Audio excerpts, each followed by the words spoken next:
Nasional Pahang, Datuk Syahidan Kasim, Ahli Parlimen Arau, ahli-ahli yang berhormat, pimpinan Perikatan Nasional Negeri Pahang, pemimpin masyarakat, pimpinan dalam rancangan Felda, tuan-tuan dan puan-puan yang saya hormati sekalian. Apa khabar semua? Boleh tahan sedikit lagi. Alhamdulillah, saya panjatkan syukur kehadrat Allah Subhanahu wa taala kerana pada malam ini dapat berada di sini dalam siri kempen pilihan raya kecil di Pelangai ini untuk membantu agar calon kita Cikgu Kasim terpilih sebagai wakil rakyat Pelangai pada 7 hari bulan yang akan datang ini. Mungkin saya dah tak banyak modal nak cakap pada penghujung ini. Mungkin mendokok tambah daripada apa yang telah pun disampaikan oleh rakan-rakan yang terdahulu. Pertamanya tentang pentingnya pilihan raya di Pelangai ini, iaitu untuk menentukan kita dapat memilih seorang wakil yang kita boleh percaya untuk memimpin kita di kawasan Pelangai untuk tempoh beberapa tahun ke hadapan ini. Perikatan Nasional telah membuat keputusan untuk meletakkan Cikgu Kasim di sini.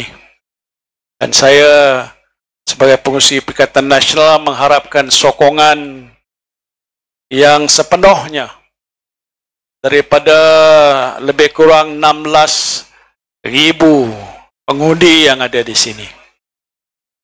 Boleh ke tidak? Slow je. Boleh ke tidak? Alhamdulillah. Jadi saya tak payah cakap panjang. Tetapi yang saya nak menceritakan sedikit ialah soal UMNO. Pasal saya sudah lama menjadi ahli UMNO sejak tahun 1972 dulu. Dan pada sejarah yang lama itu saya telah memegang banyak jawatan-jawatan daripada bahagian pemuda, esko pemuda, ahli majlis tertinggi, naib presiden, dan akhir sekali ialah timbalan presiden macam Datuk Tuan Ibrahim. Tapi selepas daripada peristiwa 1MDB, saya fikir orang di sini pun tahu apa cerita 1MDB. Kes masih dibicarakan di mahkamah. Orang yang agak menjadi perhatian utama tidak lain ialah Datuk Seri Najib Tun Razak. Dan kerana peristiwa saya menegur kepimpinan Perdana Menteri di waktu itu, iaitu Datuk Seri Najib, maka saya disingkir daripada jawatan timbalan Perdana Menteri. Saya pun tak terfikir bahawa saya akan disingkir. Tetapi kerana isu 1MDB ini satu isu besar, yang hari ini jelas terbukti apa yang saya sebutkan itu nyata betul, yang melibatkan dana kerajaan dan lain-lain lagi berpuluh-puluh bilion. Waktu itu saya menjadi timbalan Presiden UMNO dan juga timbalan Perdana Menteri. Tetapi ini kerana suatu angkara yang saya fikir adalah suatu perbuatan salah laku yang tidak betul, yang boleh membawa musibah kepada negara. Saya tidak memikir soal jawatan saya kerana menjadi kewajipan saya untuk menegur kepada kepimpinan yang ada waktu itu, iaitu Perdana Menteri Datuk Seri Najib, bahawa hal seperti ini tidak harus dilakukan. Oleh sebab itu, saya berhadapan dengan masalah. Bila saja saya disingkirkan daripada jawatan timbalan Perdana Menteri, esoknya ada mesyuarat Majlis Tertinggi UMNO. Saya tak tahu siapa di sini ada dalam Majlis Tertinggi.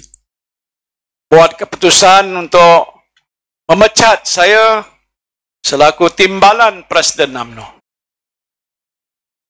Saya nak ceritakan itu bukan apa, ialah kerana yang kita tandingi di sini, yang lawan calon kita ini ialah UMNO. Yang saya nak cerita ini bukan nak condemn UMNO. Kerana saya pernah menjadi ahli berpuluh tahun. Awal-awal lagi tidak ada cerita tentang soal apa kecuali keyakinan saya dan ramai ahli-ahli UMNO di waktu itu ialah inilah sebenarnya satu-satunya parti politik Melayu Islam yang berjuang ingin mencapai kemerdekaan, yang kita yakin dan percaya boleh membela nasib orang-orang Melayu dan Islam dalam negara kita. Itu asas perjuangan awal-awal lagi yang menjadi teras kepada kepercayaan kita untuk mendukung UMNO. Jadi sebab itu pada hari ini kita berhadapan dengan parti yang ada di sini. Yang ditentang ialah UMNO. Calon yang ada di hadapan kita di sini ialah daripada Perikatan Nasional. Perikatan Nasional ialah satu gabungan parti politik, iaitu daripada PAS, Bersatu dan Gerakan. Yang paling utama ialah PAS dan Bersatu, iaitu Parti Melayu Islam yang hari ini sudah pun diiktiraf sebagai gabungan parti politik Melayu yang terbesar di negara kita. Alhamdulillah. Yang saya nak menceritakan di sini ialah kerana apa yang diperjuangkan oleh saya waktu saya di dalam UMNO tidak lagi diperjuangkan oleh pemimpin UMNO yang ada pada hari ini. Sudah menyimpang jauh daripada matlamat asal perjuangannya. Waktu itu, sama ada di waktu pilihan raya ataupun bukan pilihan raya, kita melihat musuh utama UMNO adalah DAP. Kerana DAP tidak memperjuangkan bagaimana yang UMNO perjuangkan waktu itu tentang soal orang Melayu, soal Islam, dan banyak isu-isu pokok yang tidak selari dengan perjuangan orang Melayu didokong oleh DAP. Sebab itu tidak berhenti-henti. Kita menolak DAP. Dan kita menyeru pada rakan-rakan orang Melayu di seluruh negara jangan percaya. Kerana parti DAP tidak boleh dipercayai atas asas perjuangannya tidak selari dengan perjuangan kita. Dan harus ditolak. Jadi ini sudah berlaku untuk satu tempoh yang paling lama. PAS ada pengalaman juga dengan DAP sedikit. Saya kemudian itu atas muslihat untuk menumbangkan kerajaan kleptokrasi. Bersatu juga dalam DAP bersama dengan PKH, PH dan lain-lain lagi dipimpin oleh Tun Mahathir Mohamad. Tapi itu hanya dalam satu tempoh yang agak singkat. Kerana kita berdepan dengan satu situasi yang agak cukup tidak baik bagi negara. Soal kleptokrasi. Soal rasuah yang berleluasa, soal 1MDB dan pelbagai-bagai yang lain yang tak harus kita biarkan. Tapi itu sudah pun berlalu. Cuma pada waktu ini, kalau saya nak sebutkan, situasi UMNO sekarang tidak seperti dahulu. Jadi kalau ada dalam pilihan raya ini adalah calon yang bertanding atas nama UMNO, UMNO yang bertanding hari ini sudah bersama dengan DAP. Dan kalau saya sebutkan sejak awal dulu, DAP bukan merupakan sebuah gabungan parti politik yang mendukung perjuangan orang Melayu. Sebahagian besarnya ialah mendukung sikap chauvinisme orang Cina yang seharusnya tidak menjadi satu rakan dalam perjuangan. Tapi hari ini sudah berubah. Kalau saudara ingat dalam sejarah UMNO, sudah banyak keputusan dibuat. Tidaklah wajar supaya pemimpin UMNO pada waktu itu dan sehingga ke hari ini menerima Datuk Seri Anwar Ibrahim Jangan terima DAP, no Anwar, no DAP, berulang-ulang kali. Dalam Perhimpunan Agung UMNO, dalam mesyuarat Majlis Tertinggi UMNO. Tapi hal itu tidak dihormati oleh pemimpin UMNO pada hari ini, iaitu Datuk Seri Zahid Hamidi. Saya bangkitkan soal ini bukan kerana apa. Bukan langsung iri hati. Untuk mengingatkan pada kawan-kawan saya yang masih tegak berdiri bersama-sama dengan UMNO, bahawa walaupun saudara berada dalam UMNO, tetapi kerana pilihan raya di Pelangai ini, saudara sewajarnya tidak menyokong calon UMNO, tetapi menyokong calon Perikatan Nasional. Apa hukum? Harus. Apa hukum? Nanti adalah keluar dalam TikTok, besok polis panggil saya. Dia kata saya keluarkan fatwa macam di Pulai. Bukan saya keluarkan fatwa, saya bertanya saja begitu. Kerana keadaan sudah jauh berbeza, macam langit dengan bumi. Dan oleh sebab itu, dalam situasi keadaan yang ada pada hari ini, sewajarnya orang-orang yang Melayu sedar. Ahli-ahli UMNO tak apalah duduk di situ kekal sebagai ahli UMNO, tapi tidak akan menyokong pemimpin yang ada dalam UMNO pada hari ini, tetapi menyokong Perikatan Nasional sebagai wadah perjuangan masa depan orang Melayu kita. Ini adalah suatu tanggungjawab yang saya fikir harus dilaksanakan. Soal keduanya, saudara, pada hari ini masalah kita. Ya, pilihan raya ini pilihan raya kecil. Dia tidak akan mengubah situasi di peringkat negeri ataupun di peringkat negara.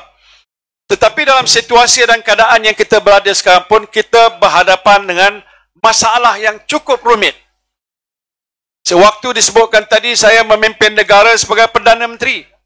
Waktu mana berlaku suatu wabak yang tidak pernah terduga dalam sejarah di dunia, hatta di Malaysia, iaitu COVID-19. Tak ada tempat yang boleh saya rujuk untuk dapatkan nasihat bagaimana kita nak menguruskan soal penyakit COVID-19. Tak ada pakar, tak ada doktor ataupun pihak yang dikatakan tahu tentang cara nak menguruskan wabak COVID-19. Bukan saja di Malaysia, di seantero dunia tidak ada pakar. Dan belum ada lagi satu bekalan ubatan ataupun vaksin yang telah ditemui waktu itu untuk kita gunakan sebagai penawar pada penyakit seperti COVID-19. Maksud saya lah, di waktu yang amat sukar, kita berhadapan dengan masalah yang besar. Dan bukan saja masalah itu menjejaskan soal kesihatan rakyat, tetapi juga menjejaskan kehidupan rakyat jelata. Tetapi kerana ini masalah, musibah, krisis yang melanda negara kita pada tahun 2019 dan 2020, awal-awalnya itu. Dan waktu itu kerajaan PN yang saya pimpin diberikan amanah untuk menguruskan negara. Dalam keadaan yang sukar itu, kita mencari jalan dan ikhtiar bagaimana nak menyelesaikan masalah ini. Saya tak boleh rujuk pada sesiapa. Tetapi pendekatan yang kita ambil ialah kita bersidang, berbincang setiap hari dan malam. Apakah cara dan gaya dan pendekatan yang harus kita ambil untuk membantu menyelesaikan masalah. Kita buat keputusan sebagai contoh pada 16 hari bulan Mac tahun 2020. Datuk Saifuddin ada dalam kabinet, di mana di waktu itu kita buat keputusan supaya kita mengadakan PKP, kawalan pergerakan di seluruh negara, termasuklah juga di sini. Tidak membenarkan rakyat keluar untuk bekerja, semua tutup untuk mengelakkan daripada wabak COVID itu melanda seluruh rakyat jelata yang boleh menyebabkan kematian. Kita putuskan pada 18 hari bulan. Mesyuarat Kabinet bersidang pada 16, putusnya pada 18, kita kenakan PKP di seluruh negara. Soal yang saya nak sebutkan sini bukan soal apa tindakan yang saya buat. Ialah bagaimana menguruskan keadaan krisis yang melanda negara waktu itu supaya rakyat terselamat dan nyawa rakyat tidak terkorban dan ada makanan disediakan di atas meja. Sebab itu dalam tempoh sebegitu, sebelum saja kita mengenakan PKP, saya dah panggil dulu Menteri Kewangan yang saya lantik, Datuk Tengku Zafrul. Saya panggil Menteri Kewangan dan saya beritahu kita akan mengenakan sekatan kawalan pergerakan di seluruh negara. Bermakna rakyat tak boleh keluar, mereka tak boleh bekerja. Pastinya isu yang akan berbangkit ialah siapa yang nak membekalkan bahan makanan supaya anak-anak mereka ada makanan di atas meja. Takkan kita nak biarkan rakyat mati ke buluh. Maka itu kita buat keputusan. Walaupun PKP dikenakan, kita bekalkan bahan-bahan makanan di seluruh negara.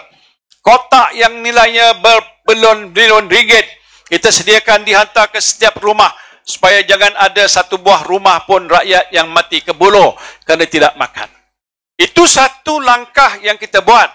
Yang menyebabkan kita terpaksa mengeluarkan perbelanjaan yang besar. 530 bilion ringgit. Lebih setengah triliun. Yang kita peruntukkan bukan saja untuk menyelesaikan masalah COVID, memberi vaksin dan juga mengambil langkah-langkah untuk menyediakan kemudahan-kemudahan rawatan dan hospital dan doktor dan juga jururawat. Tetapi juga kita nak menentukan bagaimana dalam tempoh yang sama ekonomi negara kita tidak runtuh. Saya ingat dalam satu mesyuarat yang saya pengusikan sebagai pengusi Majlis Tindakan Ekonomi Negara. Dalam mesyuarat itu ada Governor Bank Negara. Governor Bank Negara memperingatkan pada saya. Dia kata, Perdana Menteri, kalau dalam tempoh sebulan saja lagi kita tidak buka peluang supaya ekonomi kita dapat dihidupkan semula, digerakkan semula, maka seluruh sistem ekonomi negara kita akan runtuh. Kalau saudara jadi Perdana Menteri dan Governor Bank Negara memberi amaran, jangan tutup tapi buka. Bagaimana keputusan yang saudara harus buat untuk menangani? Dalam kabinet saya ni ada dua puak. Puak bukan macam mana? Satu pihak, iaitu menteri yang menjaga soal kesihatan. Ada dua menteri yang jaga. Satu Dato' siapa nama ni? Adham Baba, Menteri Kesihatan, dan seorang lagi KJ, Menteri Sains, Teknologi dan Inovasi, Mosti. Dua menteri ini biasa dalam mesyuarat memperingatkan saya, jangan cepat buka sempadan, jangan benar orang keluar bekerja, kerana takut kalau itu berlaku maka wabak COVID ini akan menular ke seluruh negara. Di satu pihak lagi ada Menteri Ekonomi, Datuk Azmin, dan beberapa menteri-menteri yang berkaitan dengan ekonomi, Datuk Mustafa, yang mengingatkan, jangan tutup lama-lama. Kalau tutup lama-lama, banyak kilang akan rugi. Dan banyak juga pelabur akan tinggalkan negara kita, pergi ke negara lain. Kerana sistem bekalan mereka sudah terputus. Jadi kita duduk tengah-tengah. Macam mana keputusan nak dibuat supaya yang ini tidak teruk terkesan, yang ini juga jangan teruk terkesan. Saya nak memberikan gambaran bahawa dalam keadaan yang agak sukar, kita terpaksa buat keputusan. Dan akhirnya nampaknya keputusan kita itu berkesan. Hari ini, World Health Organization, Pertubuhan Kesihatan Dunia, iktiraf bahawa Malaysia adalah antara negara yang paling berjaya menguruskan COVID-19 sejak beberapa tahun yang lepas. World Bank ataupun Bank Dunia memberikan pengiktirafan bahawa dalam keadaan yang sukar, Malaysia telah dapat memulihkan ekonomi, menyampaikan bantuan pada rakyat dalam tempoh yang segera. Belum selesai satu bantuan, besoknya datang lagi satu bantuan, datang lagi satu bantuan. Dan antara bantuan yang juga kita berikan ialah kepada mereka-mereka di rancangan tanah Felda. Ini ada satu cerita yang lain berkenaan dengan soal Felda. Tadi pun saya di Kemahal beritahu tentang soal Felda kerana ada orang nak tahu apa cerita Felda. Saya sebenarnya di rancangan di kawasan saya ada 4 rancangan Felda. Saya tahu masalah Felda. Tetapi yang berbangkit pada waktu saya memimpin negara antara lainlah sebelum itu pembentangan satu kertas putih tentang masalah Felda. Iaitu satu kajian yang dibuat secara teliti dan panjang lebar. Bagaimana nak menyelesaikan masalah peneroka, bagaimana nak menyelesaikan hutang peneroka, bagaimana nak memulihkan sali Felda, bagaimana nak menguruskan dan juga menyediakan tambahan peruntukan, infrastruktur, generasi kedua, ketiga dan sebagainya. Ini telah pun dibuat waktu kajian-kajian di zaman saya dan juga zaman sebelum itu. Dan apa yang penting ialah keputusan yang telah pun dibuat oleh pihak Kerajaan Perikatan Nasional dahulu. Di bawah pimpinan saya, kita memutuskan kerana peneroka Felda untuk sekian lama berhutang. Jumlah hutang waktu itu ialah sebanyak lebih 12 bilion ringgit yang sudah lama tidak berbayar dan dikira sebagai hutang lapuk. Jadi dalam syarat kabinet kita, kita bentangkan antara perakuan itu supaya hutang lapuk itu dihapuskan. bukan kesemuanya, 80% daripada hutang lapuk peneroka Felda yang bernilai 8.2 bilion ringgit dihapuskan. Tepuklah tangan. Pasal dah dapat, tak payah tepuklah kot. Itu keputusan kita. Dan kita buat tu kerana atas kesedaran bahawa hutang yang sudah sekian lama tak berbayar itu macam mana pun tidak akan berbayar.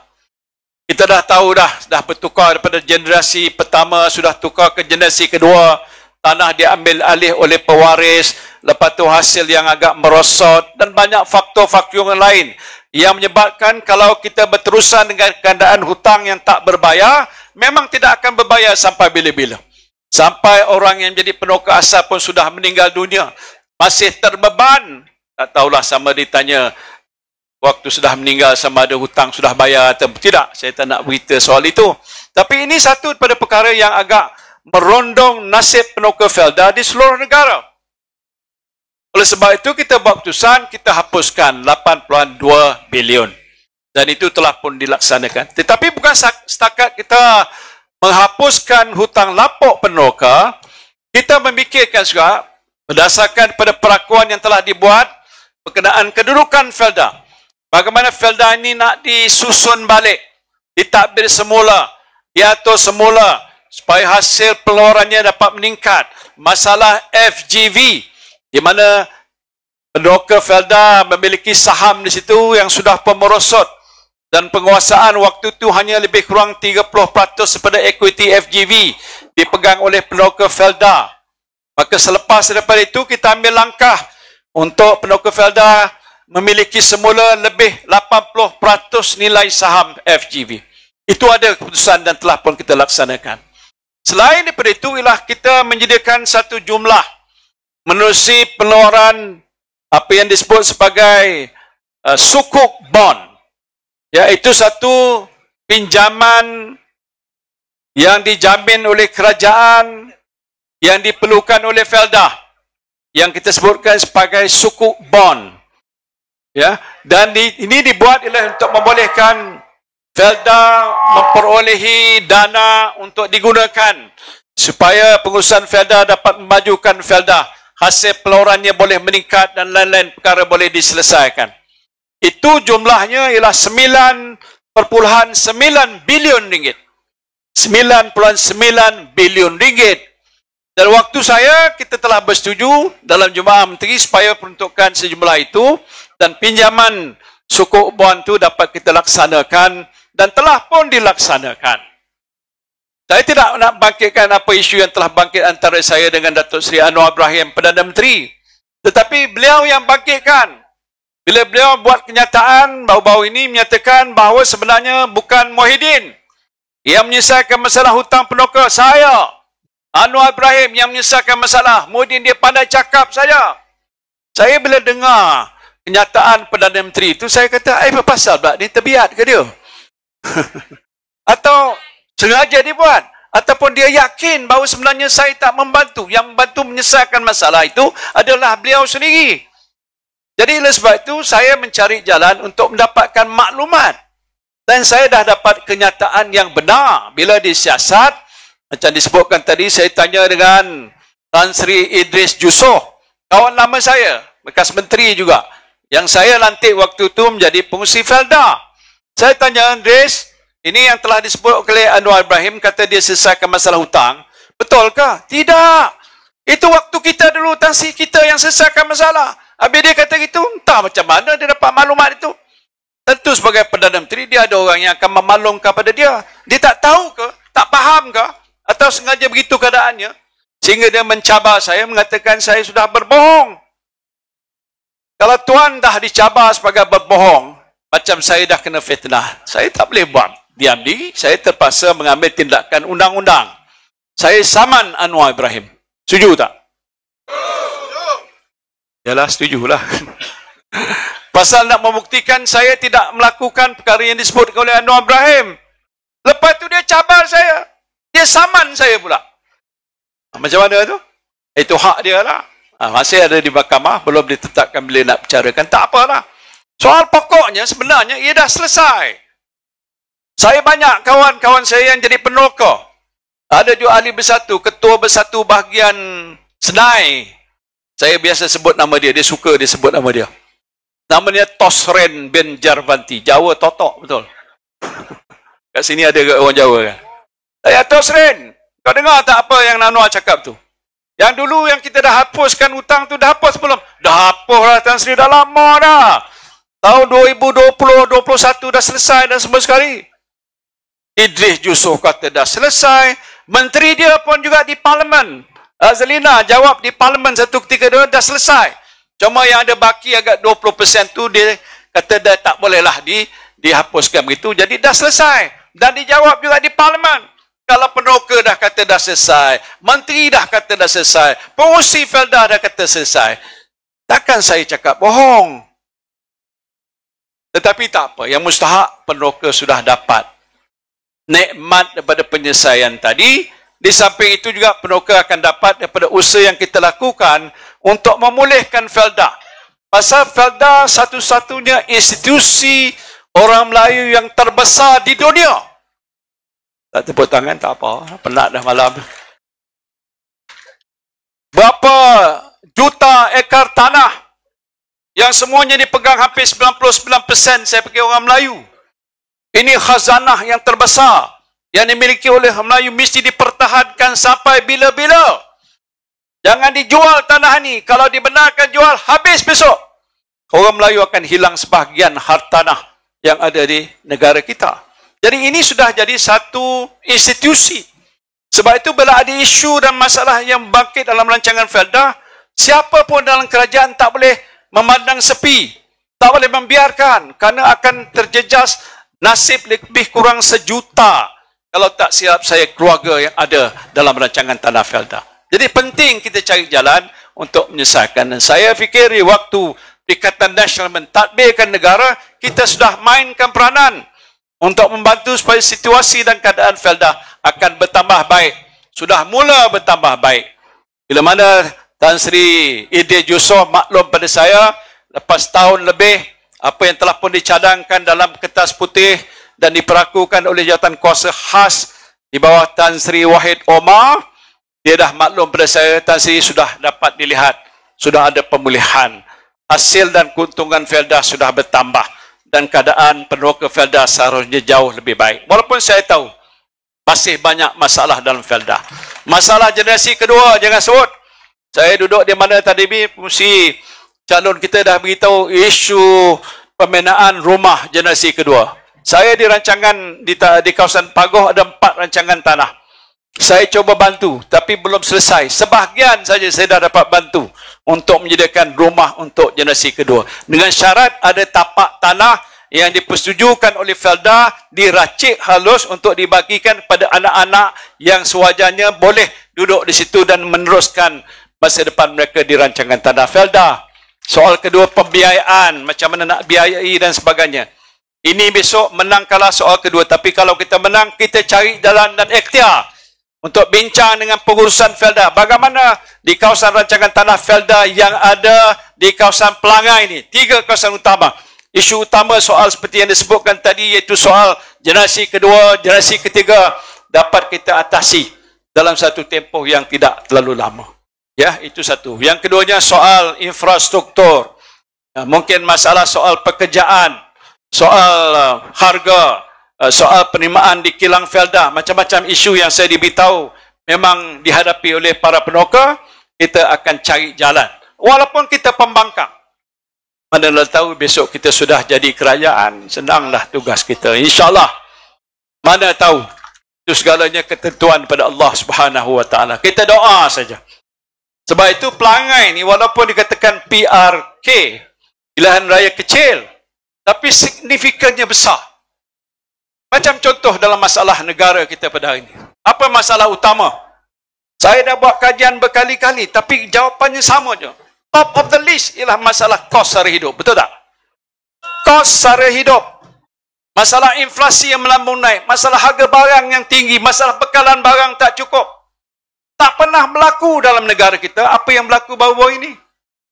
Kalau kita tengok yang berlaku ini, macam berlaku di Somalia. Macam berlaku di negara-negara ketiga. Macam dia berlaku di negara-negara miskin seperti di Afrika. Itu biasa kita tengok. Dan kita tak heran memang negara itu negara miskin. Malaysia bukan negara miskin. Lagipun kita pengeluar beras. Ada dasar pengeluaran beras negara. 70% pengeluaran dalam negara. 30% diimport daripada luar negara. Jadi kalau ikut itu, pernah tak dengar dalam sejarah Malaysia yang tuan-tuan dah ada ni? Hargaan sini ada 30 tahun, 40 tahun, 50 tahun, 60 tahun, 70 tahun. Saya 76. Mungkin paling tua di sini saya lah. Tapi nampak macam muda lagi. Pernah tak kita dengar orang beratur berkejang-kejang? Kita tengok dalam video dah tular. Hampir banyak video dah tular. Orang mesti queue nak ambil bekalan beras. Bekalan siapa? Bekalan farmer. Saya bercakap juga tadi di Kemahal. Mana ada kerja farmer bekal beras? Tuan-tuan dengar tak? Kalau dia bekalkan sayur, beli sayur, pasarkan sayur, kelapa, ada tak pernah masuk dalam senarai itu, beras. Beras ialah makanan ruji. Memang kita makan beras siang malam, pagi petang, siang malam. Dan selama ini tidak jadi masalah. Di mana saja pergi kedai, ada kedai yang jual beras. Kerana sistem pengagihan dan juga rantaian bekalan itu sudah establish lama. Bukan setahun dah, rasa saya dah 30, 40, 50 tahun dulu. Sebelum bernas dan selepas bernas. Saya sebut tadi Datuk Sri Syahidan ni antara pakar bernas. Kalau nanti ada masa dia boleh ucapkan dia nanti. Tentang soal bekalan beras. Tapi hari ini dibaca berita Haji Mat Sabu. Siapa dia tu? Menteri apa? Menteri Naik Lembu, Menteri Pertanian dan Keterjaminan Makanan. Oh, kan main susah nak sebut. Menyampaikan apa dia kata penerangan pada Perdana Menteri. Itu yang dimaklum pada saya. Ada kenyataan rasmi dikeluarkan. Memberitahu pada Perdana Menteri dia sedang menguruskan soal bekalan ni menerusi farmer.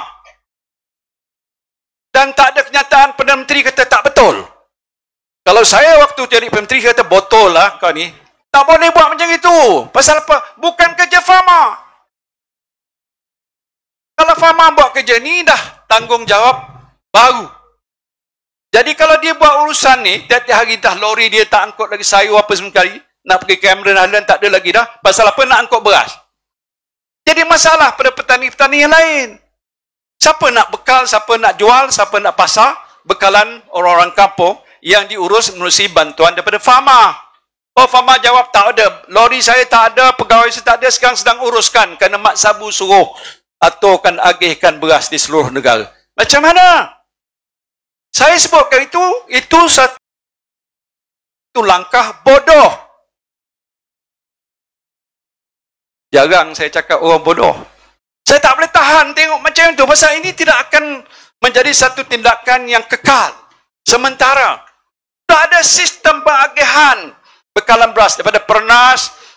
Dia dah beli beras daripada pengeluar-pengeluar beras tempatan. Tak cukup dia import daripada Vietnam, dia import daripada Thailand, dia import daripada Pakistan, dia import dulu daripada India. Dia dapatkan bekalan itu supaya bekalan beras negara mencukupi. Tak silap saya, Datuk Sri Syahidan, 2.2 juta metrik tan setahun. Yang terkini kata bekalan beras tempatan sudah merosot. Nak tahu kenapa pula merosot? Mungkinkah kerana cuaca dah berubah?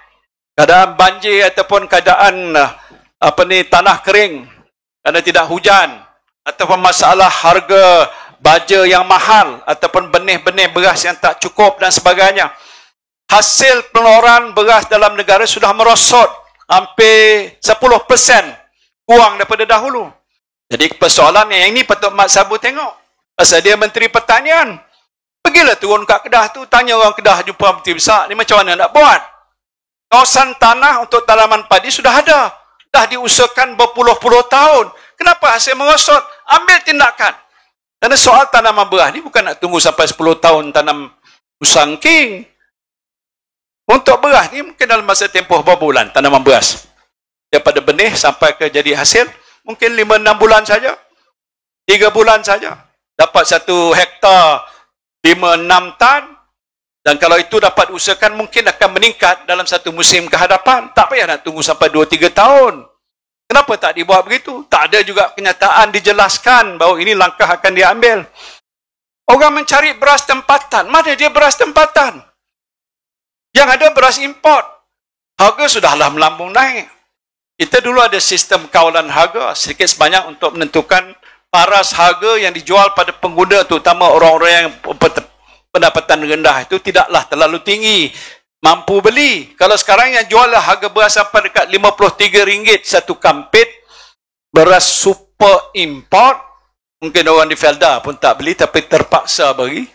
Itu sudah melampau dengan harga yang terlalu tinggi sekali.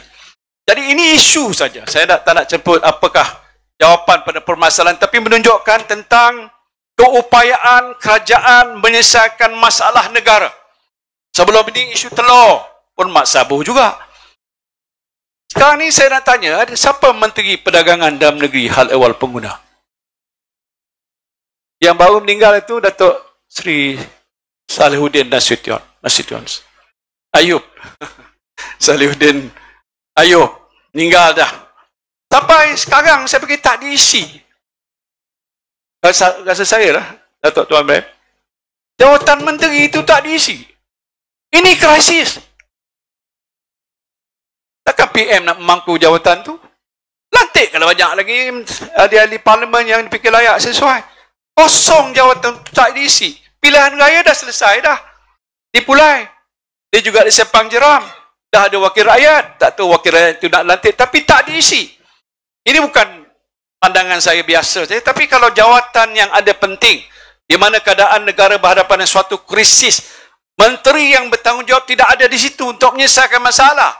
Takkan serah pada menteri lain memangku jawatan. Boleh, tapi bebannya agak besar. Sebab itu patut tak boleh suruh Fama. Dia suruh Fama buat kerja. Pasal Fama ada buat agensi Kementerian Pertanian. Sedangkan tugas itu bukan dibuat Kementerian Pertanian. Jadi saudara, ini kecelaruan masalah yang sedang negara hadapi. Ini satu bahagian kecil daripada banyak masalah yang lain. Last sekali sebelum sampai tempoh jam 12. Kita sedikit pasal Perdana Menteri melawat ke Amerika Syarikat. Pergi United Nation. Tak apalah dia menyampaikan ucapan. Kalau nak kirakan yang ramai kat sana dengar, saya fikir yang ada dekat majlis ini lebih ramai lagi. Tahniah lah. Terima kasih tuan-tuan. Pasal saya datang ke sini agaknya. Tapi yang agak luar biasanya, dia diberikan peluang diwawancara oleh wartawan antarabangsa, wanita. Dia ada dua, satu Christian Amanpour, itu satu. Yang ini bukan, ini lain. Soal yang diberikan agak taklah susah sangat. Dia kata, selamat datang Perdana Menteri. Baru-baru ini di Parlimen telah pun membahaskan rancangan separuh penggal rancangan Malaysia yang ke-12. Ini soalan dalam bahasa Inggeris. Boleh tak Yang Amat Berhormat terangkan sedikit bagaimanakah rancangan Malaysia yang ke-12 dapat mencapai matlamat ekonomi madani yang diperjuangkan oleh kerajaan Yang Amat Berhormat? Mudah tak soalan tu? Mungkin orang Felda kata susah sikit. It's not difficult. Sebagai Perdana Menteri, patut dia boleh jawab tu dengan orang kata the fingertip aja. Tapi tuan-tuan tahu tak? Dah keluar pun video. Mula-mula saya semak betul ke tidak, kok takut diedit. Rupanya tak diedit. Dia petik 4 minit lebih kurang jawapan Anwar Ibrahim tentang soal satu ini saja. Dia menilau seluruh dunia, tuan-tuan. Dia cerita yang tak ada berkaitan dengan soalan tadi. Dia cerita hubungan dia dengan Mandela. Dia cerita anak dia. Cerita Titanic. Tak apa benda, cerita tak tahu. Saya fikir masalah yang hadir itu bukan seorang, ramai. Tokoh-tokoh korporat di Amerika Syarikat, tokoh-tokoh besar, pemimpin-pemimpin negara yang ada kat situ. Dia jawab di hadapan satu majlis persidangan yang besar. Macam mana Perdana Menteri jawab macam itu? Saya malu mempunyai Perdana Menteri. Nama dia Anwar Ibrahim. Yang tak boleh jawab soalan budak tingkatan 6. Tak boleh jawab. Dia tanya juga tentang soal apakah usaha Yang Amat Berhormat buat untuk membantu kumpulan-kumpulan rentan di bawah B40. B40 ni tergolong daripada orang-orang yang miskin. Miskin tegar. Sebenarnya dah bukan B40, sekarang ni B60. Ramai yang jatuh miskin selepas COVID. Tak berjawab. Jadi menggambarkan seolah walaupun dia Perdana Menteri, cakap kalau kat sini, bukan main hebat, buka mulutnya bohong, buka mulut bohong. Sekarang ni tak payah buka mulut atau dia dah bohong. Dia tak boleh jawab. Soalan-soalan sebegitu yang bagi saya menggambarkan kecetekan ataupun kurang pengetahuan tentang isu yang sedang dihadapi oleh negara. Itu satu dua soalan. Kalau soalan-soalan lain menggambarkan seolah dia tak tahu apa yang harus dilakukan. Dan ini yang rakyat Malaysia sedang melihat. Ada isu, ada masalah macam tak boleh selesai. Berapa lama lagi tuan-tuan nak tunggu? Dah 10 bulan dah. Boleh tahan lagi sebulan? 2 bulan lagi? 4 tahun lagi tahan ke? Tak boleh tahan. Saya tak nak cadang apa-apa. Kita doa je mudah-mudahan jatuh dia dan naiklah Perikatan Nasional. Mana nak tahu Allah kabulkan doa kita. Bukan masalah siapa nak jadi Perdana Menteri. Saya dah menyamah lah. Dah tahu jadi Perdana Menteri. Ramai ni tokoh-tokoh lain boleh jadi Perdana Menteri. Tak apa. Tapi soal pokok, selamatkan negara. Rakyat sedang menderita, menghadapi kesulitan. Wang tak ada, tak cukup, barang mahal. Saya tak ada satu hari nanti isu ini akan melarat ke seluruh negara. Semua orang dah tak tahan. Dan keadaan negara akan terumbang-ambing disebabkan kegagalan kerajaan untuk menguruskan masalah yang ada pada hari ini. Jadi tuan-tuan dan puan-puan, minta satu last sokong calon kita. Cuba bangun. Cikgu Kasim. Ini kita percaya dia boleh buat kerja ni. Menang di Pelangai, tambah satu sudah jadi 18 kursi. Tadi masa saya di satu majlis, ada pemberita tanya saya. Dia kata, saya dapat maklumat Tan Sri bahawa ada 4 adun di sebelah sana nak join Perikatan Nasional. Dia tanya ni. Ini saya bukan nak cerita bohong kan. Jadi apa saya jawab? Dia kata, parti kita mengamalkan sikap terbuka. Kalau orang nak join yang kita, Alhamdulillah. Ta'al kata jemputlah. Dan kalau begitu keadaannya, besok dah terbentuk kerajaan Perikatan Nasional di Pahang. Menteri besar dah ada ke sini. Datuk Tuan Ibrahim Tuan Man. Saya pengurusi Perikatan Nasional. Mengatasi Presiden PAS untuk umumkan itu. Dah tersedia dah. Dia ahli parlimen dan dia juga adun di sini. Memang layak orangnya. Betul? Boleh, insyaAllah. Jadi tuan-tuan dan puan, terima kasih. Saya doakan mudah-mudahan 7 hari bulan yang akan datang, keluarlah beramai-ramai. Peratusan keluar mengundi mesti sampai 99%. Boleh tak? Saya jamin kalau 99% keluar, ataupun kalau tidak pun 90% Melayu keluar, maka calon kita akan beroleh kemenangan yang besar pada 7 hari bulan yang akan datang. Terima kasih. Wabillahi taufiq wal hidayah.